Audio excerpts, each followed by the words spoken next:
আসসালামু আলাইকুম সুপ্রিয় দর্শক। অনেকদিন আগে ডোনাল্ড ট্রাম্প বলেছিলেন যে তিনি এবং ভ্লাদিমির পুতিন যদি একসঙ্গে না বসেন তাহলে কিছু হবে না, মানে রাশিয়া ইউক্রেন যুদ্ধ বন্ধের ব্যাপারে কিছু হবে না। এখন ডোনাল্ড ট্রাম্প এবং ভ্লাদিমির পুতিন একটা বৈঠকে বসতে যাচ্ছেন। সুতরাং এই যুদ্ধ বন্ধ করার জন্য একটা গুরুত্বপূর্ণ ধাপ এখন অতিক্রম হবে, কিংবা একটা বড় কিছু হবে এমনটা ধারণা করা যায়। মার্কিন প্রেসিডেন্ট ডোনাল্ড ট্রাম্প সামাজিক যোগাযোগ মাধ্যম সোশ্যাল ট্রুথে তিনি জানিয়েছেন যে এই 15ই আগস্ট ভ্লাদিমির পুতিনের সঙ্গে তিনি একটা বৈঠকে বসবেন এবং এই বৈঠক অনুষ্ঠিত হবে আলাস্কায়। এর আগে কোথায় বৈঠক হবে এ নিয়ে নানা রকম জল্পনা কল্পনা ছিল। এমনকি সংযুক্ত আরব আমিরাতে এই বৈঠক হতে পারে বলেও এক ধরনের কথা বলা হচ্ছিল। কিন্তু ফাইনালি এখন ডোনাল্ড ট্রাম্প জানাচ্ছেন যে বৈঠক অনুষ্ঠিত হবে আলাস্কায়, এবং রাশিয়ার তরফ থেকেও ব্যাপারটিকে অনুমোদন করা হয়েছে বা বলা হয়েছে যে হ্যাঁ, ঠিক সেখানে ভ্লাদিমির পুতিন এবং ডোনাল্ড ট্রাম্প একটা বৈঠক অনুষ্ঠিত হবে। বৈঠকের মূল উদ্দেশ্য কি? বৈঠকের মূল উদ্দেশ্য হলো রাশিয়া ইউক্রেন যুদ্ধকে বন্ধ করার জন্য। তাহলে এই বৈঠকটি কি কি শর্ত পূরণ করছে, বা কি কি কারণে আমরা ধরে নেব যে এই বৈঠকে একটা বড় ধরনের অগ্রগতি হবে, সে আলোচনায় যাচ্ছি। তবে তার আগে আপনাদেরকে আরেকটা বিষয় মনে করিয়ে দিই। সেটি হলো যে ঠিক কখন এসে এই বৈঠকের ঘোষণা দিলেন মিস্টার ট্রাম্প। আপনারা হিসাব করে দেখুন যে তিনি 8ই অক্টোবর একটা তারিখ দিয়েছিলেন, যে তারিখের মধ্যে রাশিয়া এবং ইউক্রেন যদি একটা যুদ্ধবিরতি চুক্তিতে না যায় তাহলে রাশিয়ার উপরে তিনি কঠোর অর্থনৈতিক নিষেধাজ্ঞা দেওয়ার একটা ঘোষণা দিয়েছিলেন।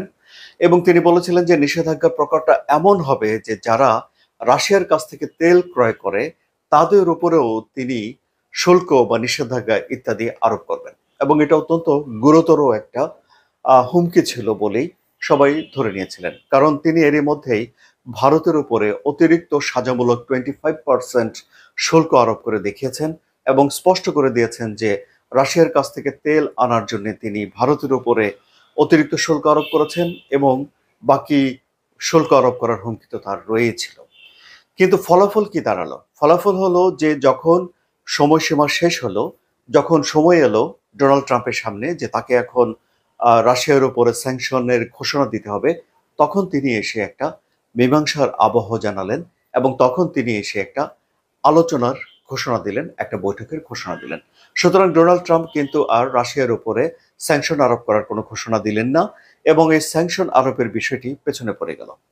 ঠিক এমন একটা ঘটনা ইউরোপের সঙ্গেও ভ্লাদিমির পুতিনের হয়েছিল, যখন কিয়েভে ইউরোপের কয়েকজন নেতা বৈঠক করার পর ঘোষণা দিয়েছিলেন যে সোমবারের মধ্যে যদি একটা যুদ্ধবিরতির ঘোষণা মিস্টার পুতিন না দেন তাহলে রাশিয়ার উপরে একটা কঠোর অর্থনৈতিক নিষেধাজ্ঞা দিতে যাচ্ছে ইউরোপ। তখনও ভ্লাদিমির পুতিন বৃহস্পতিবারই একটা বৈঠক ডেকেছিলেন তুরস্কের মাধ্যমে, এবং 2 দফা বৈঠক হয়েছিল এবং সেখানে কোনো রকম যুদ্ধবিরতি হয়নি। সুতরাং আমরা দেখতে পাচ্ছি যে এর আগেও একটা আলোচনার উদ্যোগ নিয়ে ইউরোপের নিষেধাজ্ঞাকে পাশ কাটিয়ে গিয়েছিলেন মিস্টার পুতিন, এবং এবারও একটা আলোচনার তারিখ দিয়ে ডোনাল্ড ট্রাম্পের নিষেধাজ্ঞা দেওয়ার যে তারিখ সেটি পিছনে পড়ে গেল বা সেটি দূর হয়ে গেল। এখন আসুন আলোচনায় আসি যে কি শর্তে এই আলোচনা দুই নেতার মধ্যে হতে যাচ্ছে। জমির বিষয়ে বেশ কিছু সিদ্ধান্ত হবে। ইউক্রেন কিছু জমি ছেড়ে দেবে, কিছু জমি অদল বদল হবে, এবং এই বিষয়টির পরেই রাশিয়া এই আলোচনায় সম্মত হয়ে গেছে বলে গণমাধ্যমে বলা হয়েছে।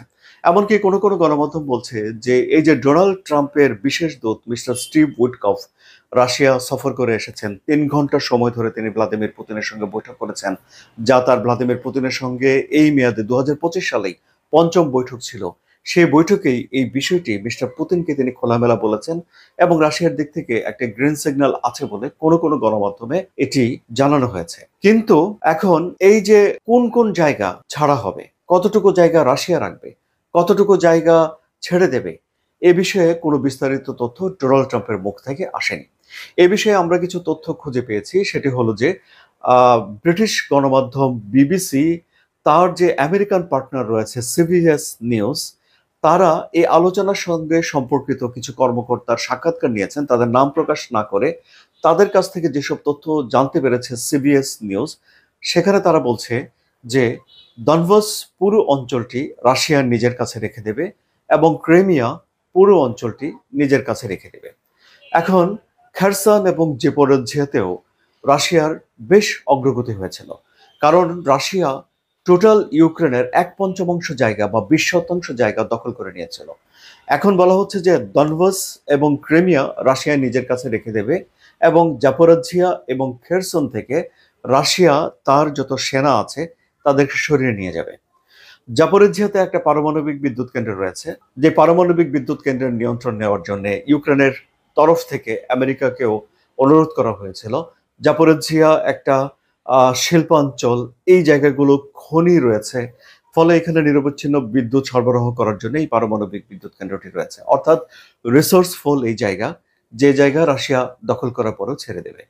এর আগে রাশিয়ার তরফ থেকে বলা হয়েছিল যে যেখানে রাশিয়ার সেনাদের পা পড়ে সেটাই রাশিয়া হয়ে যায়, এবং বেশ কিছু জায়গাতে গণভোট করে রাশিয়া ওই দখল করা অঞ্চলকে সাংবিধানিকভাবে নিজেদের অংশ করে নিয়েছিল, এবং এই জায়গা যে ছেড়ে দিতে হবে সে বিষয়ে রাশিয়ার তরফ থেকে কখনো কোনো কিছু বলা হয়নি। কিন্তু এখন এসে নতুন করে এই আলাপ আলোচনায় দেখা গেল যে প্রথমবারের মতো রাশিয়ার তরফ থেকে কিছু জায়গা ছেড়ে দেওয়ার বিষয়ে বলা হয়েছে। এখন যুদ্ধ হচ্ছে রাশিয়া এবং ইউক্রেনের মধ্যে, মীমাংসার জন্য যে বৈঠক সেটি হচ্ছে যুক্তরাষ্ট্র এবং রাশিয়ার মধ্যে। এই বিষয়টিকে মেনশন করে মিস্টার জেলেনস্কি বলছেন যে ইউক্রেনকে বাদ দিয়ে কোনো শান্তি আলোচনা হতে পারে না, এবং জেলেনস্কি বলছেন যে তিনি কোনো রকম জমি ছাড়বেন না। অর্থাৎ যে জায়গাগুলো তার দখলে নেই সেই জায়গার দাবি তিনি ছাড়ছেন না। জেলেনস্কি কি চান? জেলেনস্কি ক্রিমিয়া চান, জেলেনস্কি ডনবাস চান, জেলেনস্কি খারসন চান, জেলেনস্কি জাপোরিজিয়া চান। তিনি পুরো রাশিয়া যেসব জায়গাগুলো দখল করেছে সব জায়গায় ছেড়ে দিতে হবে বলে জেলেনস্কি বলেছেন, এবং ইউরোপের দাবিও ঠিক এরকম কাছাকাছি ছিল। কিন্তু একটা মীমাংসা হওয়ার জন্য তো কিছু ছাড় দিতেই হবে, হয় রাশিয়াকে ছাড় দিতে হবে, না হয় ইউক্রেনকে ছাড় দিতে হবে, এবং ছাড় দেওয়ার পর কোনো একটা জায়গাতে এসে একটা মীমাংসার জায়গাতে পৌঁছাতে হবে। এখন ডোনাল্ড ট্রাম্প যে উদ্যোগ নিয়েছেন সেই উদ্যোগে জেলেনস্কি কতটুকু সম্মত হবেন বা মিস্টার পুতিন কতটুকু সম্মত হবেন সেটা একটা দেখার বিষয়।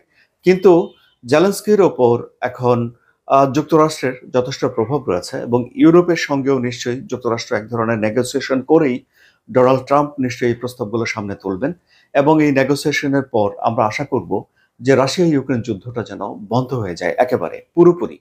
1 সপ্তাহের জন্য যুদ্ধবিরতি বা 2 সপ্তাহের জন্য যুদ্ধবিরতি নয়, এই যুদ্ধ 3.5 বছরে অনেক হয়েছে। ডোনাল্ড ট্রাম্প বলেছেন যে 3.5 বছরে অনেক সৈনিক মারা গেছে, অনেক সাধারণ মানুষ মারা গেছে, সুতরাং এই যুদ্ধ এখন বন্ধ করতে হবে।